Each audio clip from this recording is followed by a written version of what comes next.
Hi Rithwan. ఒకసారి చదువమ్మా, read it. This is an apple. Very good. It is a fruit. Very good.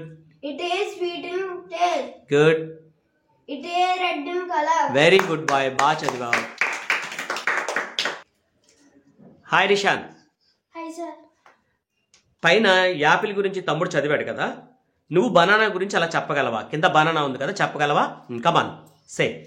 This is a banana. Very good. It is a fruit.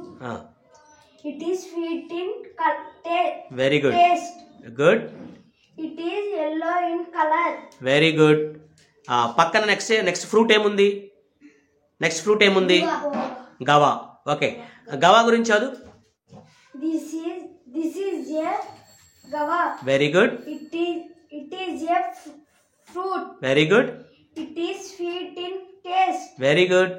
It is green in color. Very good boy, very good boy, బాగా చదివా. Hi Yojith Raghavan. Hi sir. Say about watermelon. This is a watermelon. Okay. Watermelon. It is a fruit. Very good. It is a sweet in taste. Good. It is green in color. Very good boy, give him big round of applause. Hi dear viewers and subscribers, welcome back to our GRRS edutainment channel. మన ఛానల్ని అంతగానో ఆదరిస్తున్న మీ అందరికీ కూడా నా హృదయపూర్వక ధన్యవాదాలు మరొకసారి తెలియజేసుకుంటున్నాను. మనం ప్రస్తుతం స్పోకెన్ ఇంగ్లీష్ క్లాసెస్లో ఉన్నాము. దీనికి సంబంధించి మనకి ఇంతకుముందు 2 వీడియోలు, ఒకటి సెల్ఫ్ ఇంట్రడక్షన్ వీడియో పార్ట్ 1లో వచ్చింది, పార్ట్ 2లో క్లాస్ రూమ్ ఇన్స్ట్రక్షన్ అనేది ఇవ్వటం జరిగింది. ఇప్పుడు మనకి ఈ డిస్క్రిప్షన్ అంటే వర్ణన, ఒక వస్తువుని మనం ఎలా వర్ణిస్తాము అంటే ఒక వస్తువు గురించి మాట్లాడాలి. మనం ఇంగ్లీష్లో మాట్లాడాలంటే ఒక వస్తువు గురించి మాట్లాడాలి. ఉదాహరణకి నేను మనందరికీ బాగా పరిచయమైనటువంటి యాపిల్ అనేటువంటి ఒక దాన్ని తీసుకొని దాని పేరేమిటి, అసలు అదేమిటి, దాని రుచి ఎలా ఉంటుంది, దాని రంగు ఎలా ఉంటుంది అన్న దాంతో నేను 4 సెంటెన్సెస్ ఒక దాని గురించి, ఒక పండు గురించి మాట్లాడే ప్రయత్నం చేశాం. కింద మీకు బనానా, గవా, వాటర్ మిలన్ కూడా ఇవ్వటం జరిగింది. మీకు బ్లూ కలర్లో ఉన్నటువంటివన్నీ కూడా మార్పుకి అవకాశం ఉన్నటువంటి అనమాట అండి. కింద మళ్ళీ బ్లూ కలర్లోకి వచ్చి ఇవన్నీ మారుతాయి, మిగతా ఏం మార్చక్కర్లా, మనం మిగతా అన్ని యాజ్ ఇట్ ఈస్గా వాడచ్చు. For example, this is an apple, ఇది ఒక యాపిల్ పండు. ఇట్ ఈజ్ ఎ ఫ్రూట్, ఇదొక పండు. It is sweet in taste, ఇది రుచికి తీయగా ఉంటుంది.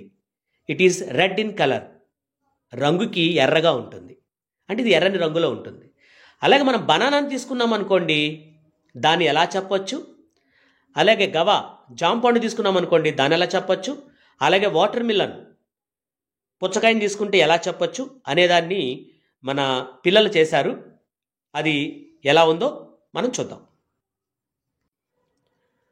చూశారు కదా, ఇలా మనకి విధానం తెలిస్తే ఇలా ఎన్నైనా చేయొచ్చు అనమాట.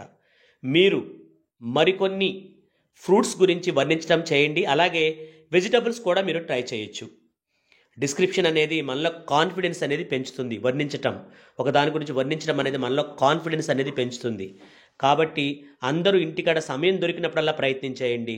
ఇంతకుముందు చెప్పాను, భాష మాట్లాడితేనే వస్తుంది, ఉపయోగిస్తేనే వస్తుంది తప్ప దాన్ని నేర్పించే వాళ్ళు ఎవరూ ఉండరు, మనమే నేర్చుకోవాలి. కాబట్టి భాష అనేది నేర్చుకునేది కాదు, సంపాదించుకునేది.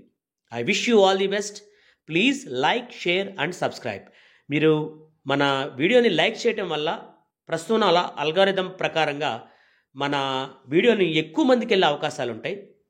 Please like, share and subscribe. Thank you so much.